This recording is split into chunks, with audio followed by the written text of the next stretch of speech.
Hello and welcome to part 2 of how your 7th house ruler shapes lifelong relationship patterns. In part 1, we looked at natal charts that have Aries rising, Taurus rising, Cancer rising, Leo rising, Libra rising, and Scorpio rising. And I strongly encourage you to listen to the part 1 video, because even if you do not have those ascendants, there is a lot of helpful information in that video if you're interested in going deeply into your chart on an alchemical relationship level. So let's dive straight into part 2. Are you a Mercury-ruled ascendant? In other words, do you have a Gemini or Virgo sign on your ascendant? Gemini or Virgo rising? If so, you are Mercury ruled. You are flexible usually, and communication is extremely important to you. Mercury ruled people are often portrayed as the storyteller or the magician, sometimes also the trickster. So you could have a listen to a couple of videos that I'll post in the link below that I made in 2022 on your ascendant and the archetype. Those can be very helpful. For Gemini rising, you will have Sagittarius on your 7th house cusp. So Jupiter, the planet, is going to rule your relationships and show how things will turn out in the end for you relationship-wise.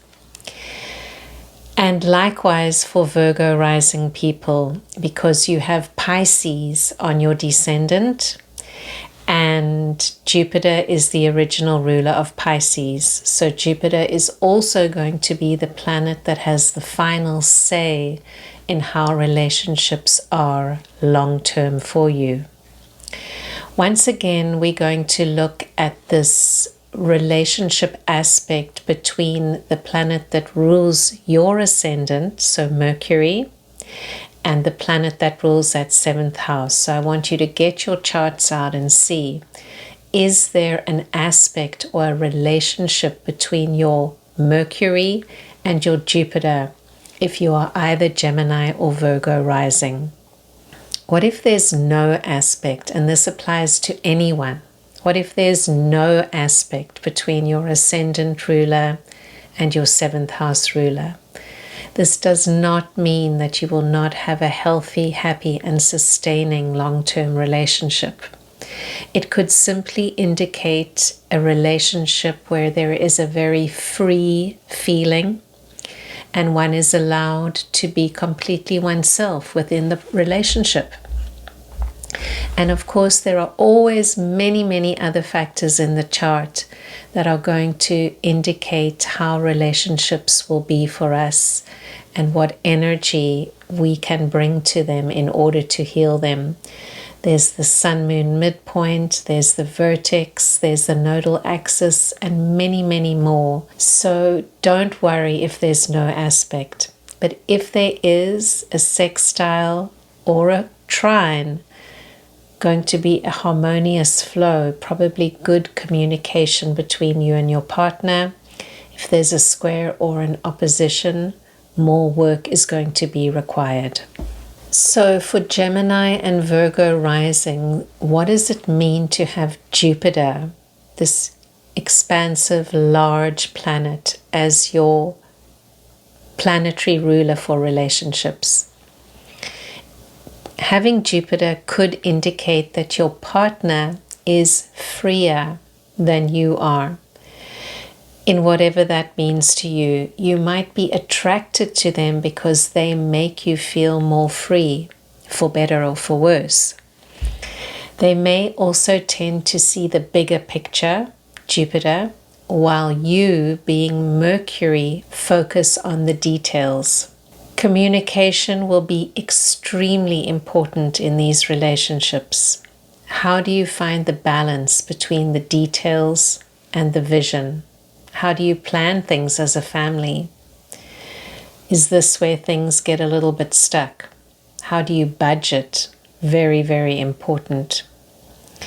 What are the limitations on that budget? What are the limitations on going out, having fun, and so on? What type of expansive Jupiterian energy is your partner embodying? Is this a positive energy in your life? Or is it something that is out of bounds, out of control? Are they dignified in the sense that they are bringing fairness, justice, and generosity into the family, which are some of the positive traits of Zeus? Or do they impersonate the shadow side, which could be philandering, gluttony, perhaps they're a party animal? These types of things are going to be an important dynamic to look at when you are focusing on how to heal your relationship. Because ultimately, the lesson is going to be to find the balance here and to figure out the best and highest way to use these energies so that you can evolve. For some people, that may mean being out of a relationship for a while in order to figure out a healthy way of embodying the Jupiterian principle. Remember, with all of these planetary archetypes, they are going to manifest differently according to what sign they're in, what house they're in, and so on. You most likely know enough astrology now to envision your 7th house planetary ruler with its sign and figure out what type of partners you are going to be attracted to, and where you need to be mindful of choosing partners that could embody the shadow archetype unconsciously. And naturally, if you have Sagittarius on the ascendant, you're going to have Gemini on the descendant, and your partner will be signified by Mercury. So it's simply the opposite way around. And the same if you have a Pisces ascendant. All right, Pisces on the ascendant, Virgo on the descendant. You are Jupiter and your partner is Mercury. Mercury-ruled partners could be academics. They could be in professions that are to do with sales or communication or teaching, anything of that sort.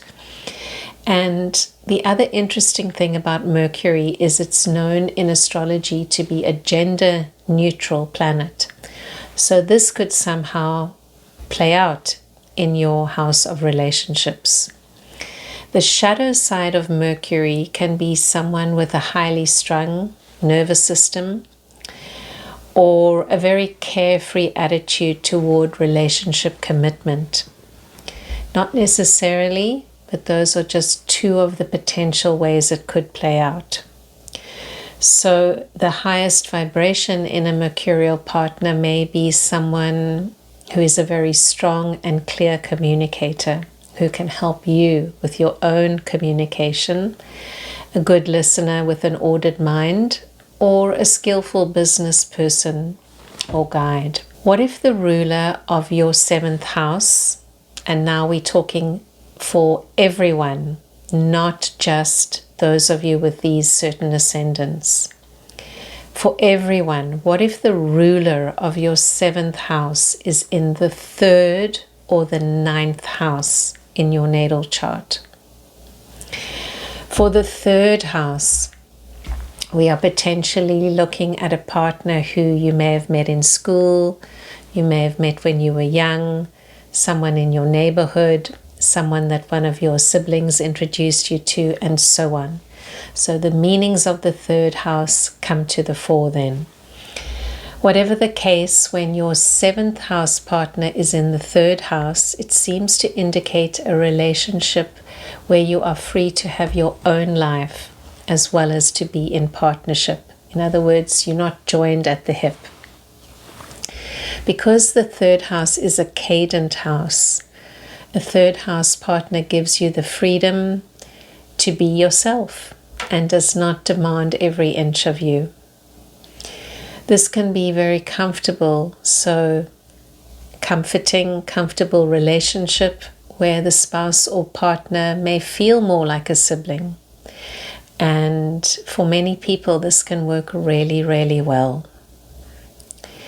If the ruler of your 7th house happens to be in the 9th house, instead of meeting your partner at your local neighborhood, you might find that you meet them while traveling to distant places, while overseas, or that they are in some way foreign to you.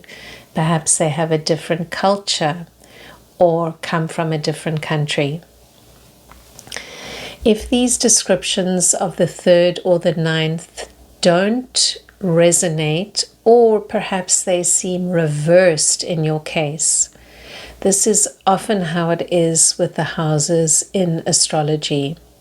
If you want to know something about a certain house in your chart, you need to also look to the house opposite in order to see how things are going to play out.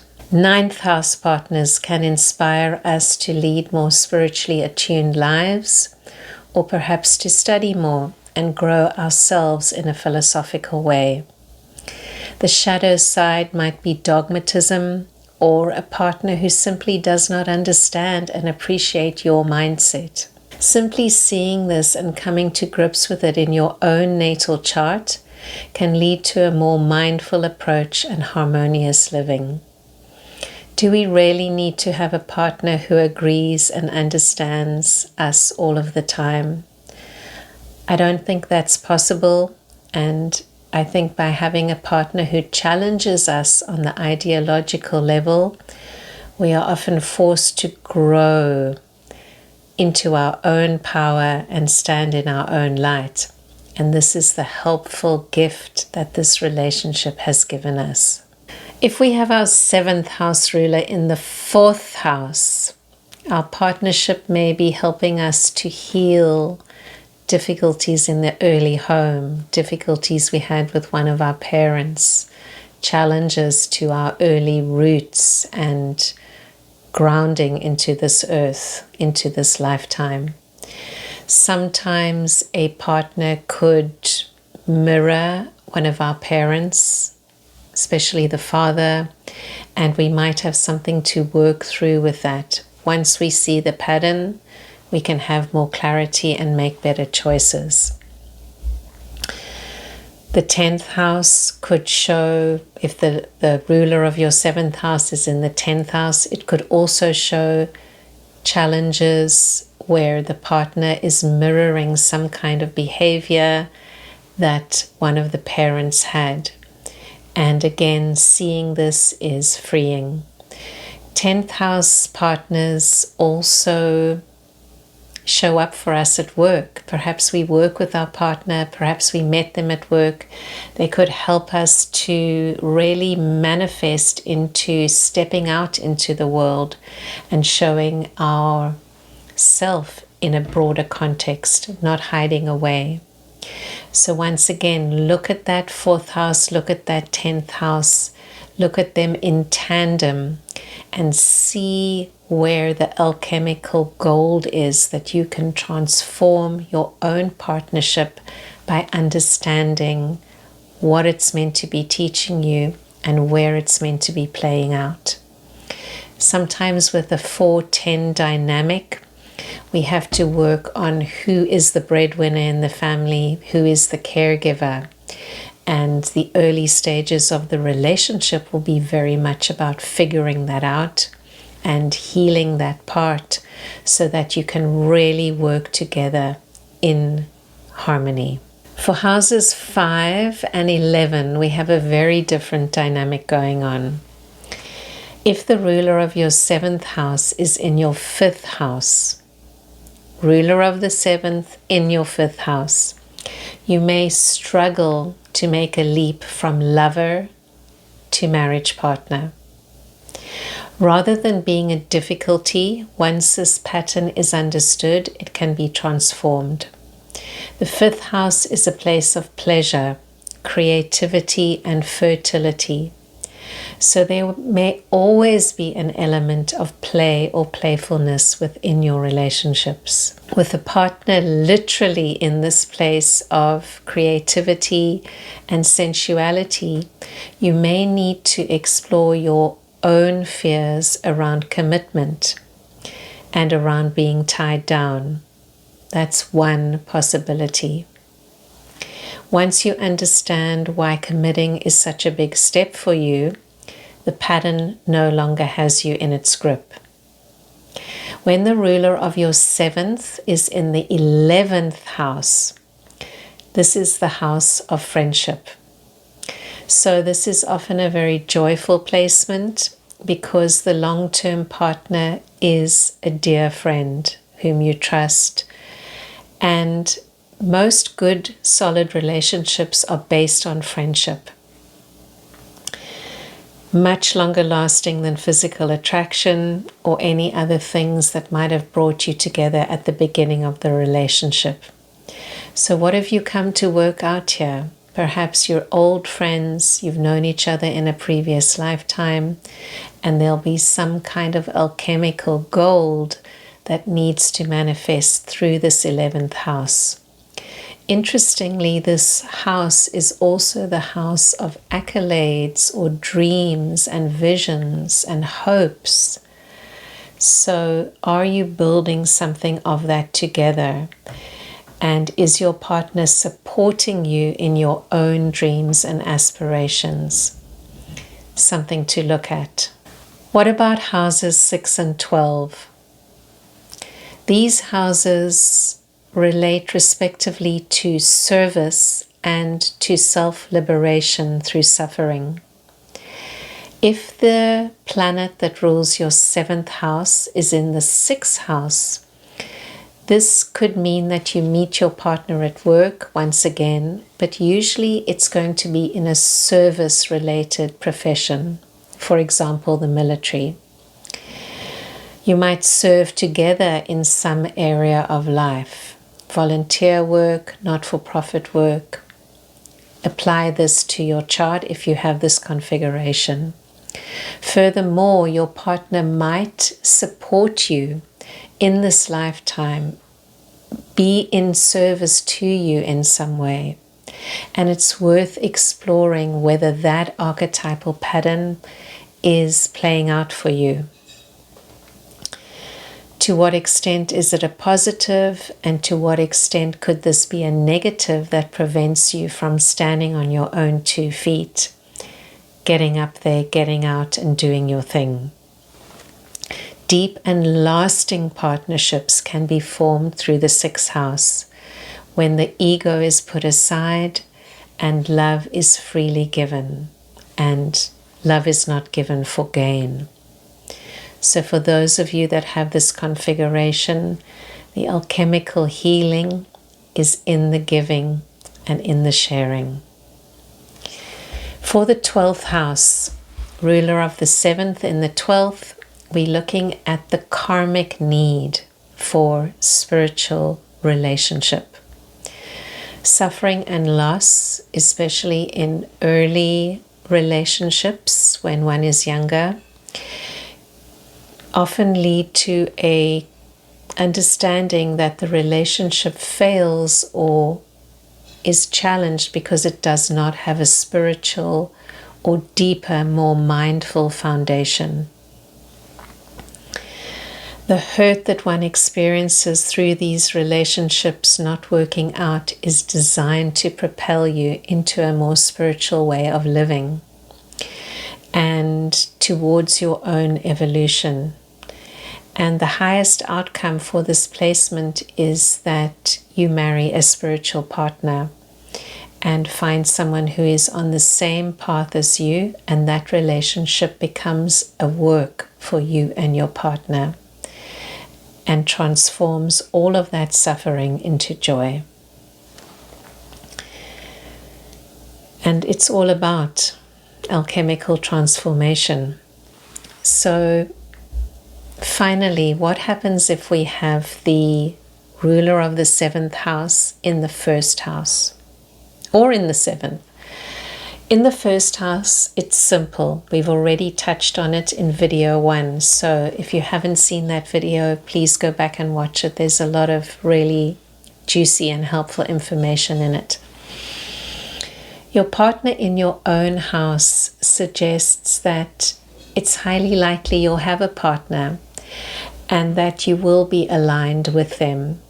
The lesson here could be surrounding things like dependence and having to figure out the right balance in the partnership. Likewise, if the ruler of your 7th house is in the 7th house, this often indicates that a partnership is assured or a marriage is assured. You could have a partner who is independent and outgoing, and you would obviously need to look at the aspect relationship between that 7th house planet and the planet that rules your ascendant to see how things are going to play out for you. In traditional astrology, it is said that when a ruler of the house is in the house, the affairs of that house will come to fruition. However, just because you have this placement in your chart does not guarantee that there are going to be no relationship concerns to work on. We all have karmic lessons in the arena of relationships, and they are to be considered a blessing because they help us to evolve and to transmute a lot of the difficulties that we've come here to learn. Now, as has been said many times, every placement in the chart is an opportunity for alchemical transformation. Relationships are one of the crucibles in which we get rid of the dross and refine our nature to understand what it means to give and receive. The more we are looking to receive and not to give, the harder the lesson can be. And the bottom line is that we each have our own unique relationship signature that is going to help us to act mindfully once we understand it and we look closely at our own relationship planet, the sign it's in, the house it's in, and the aspects that it's forming with other planets. Because what is happening most of the time in difficult relationships is that we are choosing the same relationship pattern unconsciously. In other words, the archetypal energy is manifesting between self and partner, and it's simply playing out over and over again. And once we understand this energy and we begin to see it clearly, we begin to see that while we do have a unique pattern in our chart, there are only a few archetypal patterns in which relationships can play out. And once we identify which one of those patterns we belong to, we can free ourselves from the constant repetition. We can play that role consciously and play it to its most joyful and most evolutionary potential. The truth of the matter is we are usually manifesting one of 4 dynamics in our partnership story. And I'll mention each one of these briefly with a suggestion of a Greek myth that you can go to and read up on for yourself to perhaps get a deeper understanding of the dynamic and what's going on here. And then we'll finish off this video.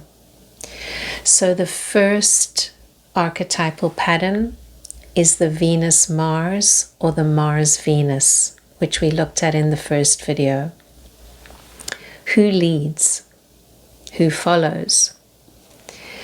Read up on any Greek myths you can about Aries and Aphrodite, or Mars and Venus, depending on whether you're reading Greek or Roman myths.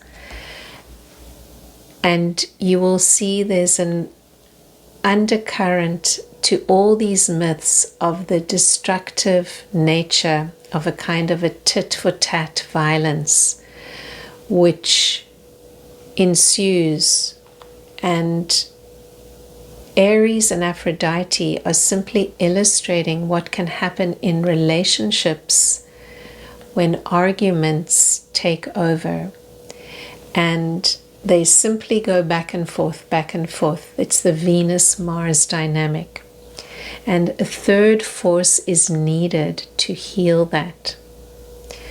That third force is related to your own spiritual work, to your work on yourself, and not to blaming the partner, but to beginning to change the way you react in argumentative or confrontational situations in the relationship. The second pattern is the Cancer-Saturn pattern that we looked at in video 1, and that is the pattern of love versus security. Love versus security. Read the beautiful story of Selene and Endymion, which illustrates the tragedy of loving an illusion and can help you to really process what is the trade-off between love and security. What do you need and what are you willing to settle for? How can you play this relationship out at its highest possible level? Sometimes we need to learn how to give ourselves the love that we are seeking in a relationship. And simply by doing that and not putting pressure on our partner, so much can be healed. The third archetype is Leo-Saturn. We also looked at this closely in video 1 of the series. Ego versus selflessness. Leo is ruled by the Sun, and Saturn is the ruler of Aquarius. It's all about boundaries here. Read the story of Daphne, Apollo, and the laurel tree, which illustrates so clearly that love cannot be forced, as well as the lengths that people will go to protect their own autonomy. So are you playing out this pattern in some way in your own relationship? What can you do to step back and be sovereign unto yourself and not expect the partner to fulfill all these kinds of energies for you? The fourth and final pattern is the Mercury-Sagittarius or Sagittarius-Mercury pattern. And this is fact versus fiction, or grand declarations versus the nitty-gritty logistics of life, the details, the details, the details. A myth such as the chaining of Prometheus might help you to understand that there may be communication challenges in your relationship between the broader picture, signified by Zeus, by Jupiter, and the detailed task messenger, signified by Hermes or Mercury. And this myth illustrates the profound breakdown when one party is trying to talk about something that is deeply felt. We've got Prometheus, whose whole fate is at stake here, while Mercury is simply a messenger who is processing information and completely logical, step by step, not really understanding the emotional gravity of the situation. So I invite you to study your chart very closely, very deeply. In these 2 videos, much information has been given that you can apply in a creative way to your own chart, and perhaps look at other houses in your chart in a similar fashion.